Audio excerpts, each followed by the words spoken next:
Welcome to This Explainer. Today, we're embarking on a pretty fascinating journey to demystify some of the absolute most fundamental rules of everyday physics. We're going to take concepts that you experience every single second of your life and look at them through an entirely new, incredibly clear lens. I'm thrilled to guide you through this because once you really understand the invisible forces at play around us, you will never look at the physical world the same way again. So, let me start off by asking you a slightly provocative question. Are you weighing yourself completely wrong? I know, it sounds strange, right? But the truth is, there's this little lie we all tell on a regular basis. When you step on a scale and proudly announce that you weigh, say, 70 kilograms, your everyday language is actually scientifically totally incorrect. In physics, kilograms don't measure weight at all. So if we're all using the wrong words, what's the actual right way to think about this? Well, here is our roadmap for the explainer. First, we'll look at the pull of gravity. Second, the invisible contact force. Third, why weight is not mass. Fourth, the magic formula. And finally, gravity across the universe. Okay, let's dive right into this. Section 1. The pull of gravity. Why do things fall? If you drop your pen or an apple, it plummets to the ground. Why? Gravity. It's a universal force of attraction. Any object with mass causes a force of gravity that pulls other objects toward it. But gravity doesn't just pull arbitrarily down. It actually pulls toward the center of an object. Imagine the Earth as a giant ball in space. The force of gravity at any position acts directly toward its core. This beautifully explains why people standing at the South Pole don't just fall off the bottom of the planet. No matter where you stand on the globe, down simply means toward the center of the Earth. Now, like I said, all objects cause forces of gravity. Literally, even the pen you're holding is technically pulling on you right now. But objects with a small mass cause incredibly weak forces of gravity, so weak we don't even notice them. To create a strong, noticeable pull, an object needs massive size. And when I say massive, I mean it. The Earth has a mass of about 6 septillion kilograms. Because the Earth has such a colossal mass, it generates that strong force of gravity that keeps our feet firmly planted on the ground. Section 2. The invisible contact force. Why do things stop falling? So, we just established that gravity is constantly pulling downward. That leads to the next logical physics question. If gravity is always pulling everything toward the center of the Earth, why doesn't a heavy textbook just fall straight through your wooden desk? The answer lies in contrasting two invisible forces. You have gravity, which is that relentless pull downward, but when an object rests on a surface, that surface actually pushes back up. We call this upward push the contact force. When an object, like a book, is just sitting peacefully on a desk and not moving, the desk is pushing up with a contact force that is exactly equal to the downward force of gravity pulling on the book. They completely cancel each other out. And this brilliantly illustrates what happens when the downward pull overcomes that upward push. Think about a heavy vehicle driving out into a desert.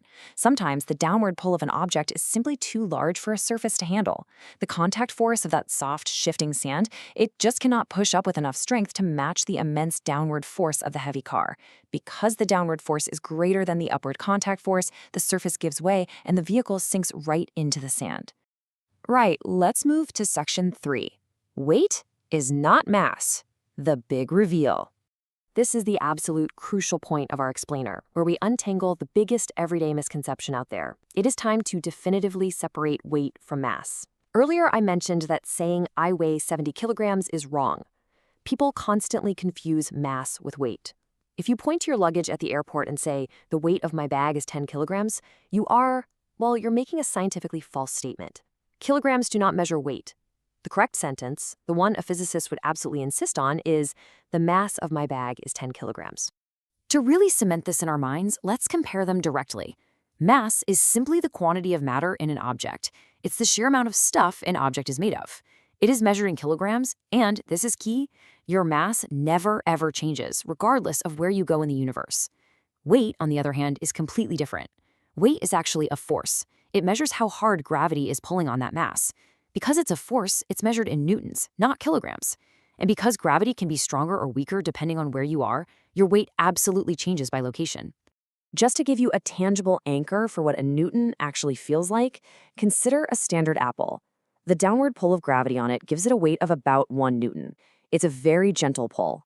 You're applying a force of 1 newton just to hold it in your hand. But consider a professional weightlifter.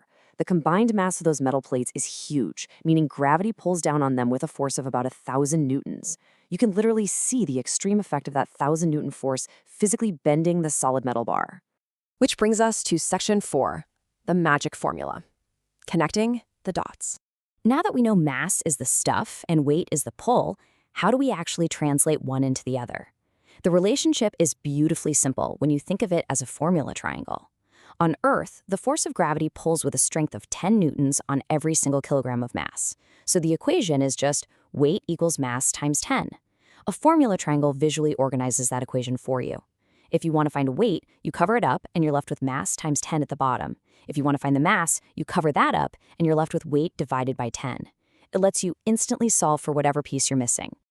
Let me walk you through just how incredibly easy this calculation is. Step 1. Find the mass in kilograms. Let's say we have a person with a mass of 45 kilograms.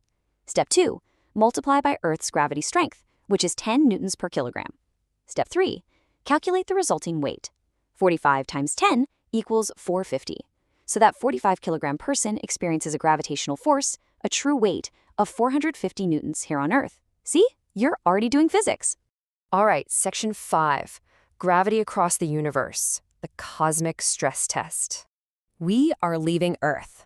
Let's put our new understanding of mass and weight to the ultimate test in completely different gravitational environments. Because the strength of gravity is not 10 newtons per kilogram everywhere. It changes dramatically depending on the mass of the celestial body you're standing on. So here is the core rule to remember as we travel. If you move to a new planet, the strength of gravity changes, which means your weight changes. But the mass of the object, the actual amount of matter it contains, does not change one single bit. Let's compare these distinct gravitational pulls. On Earth, gravity is a familiar 10 newtons per kilogram. If you take a computer game console that has a mass of 2.8 kilograms, it weighs 28 newtons on Earth. But take that exact same console to the moon, where gravity is incredibly weak at just 1.6 newtons per kilogram, and it would weigh a fraction of that. Take it to Mars, where gravity is 3.7, and it would feel completely different in your hands again. The console didn't lose any of its plastic or computer chips. Its mass is still exactly 2.8 kilograms, but the downward pull on it has completely transformed.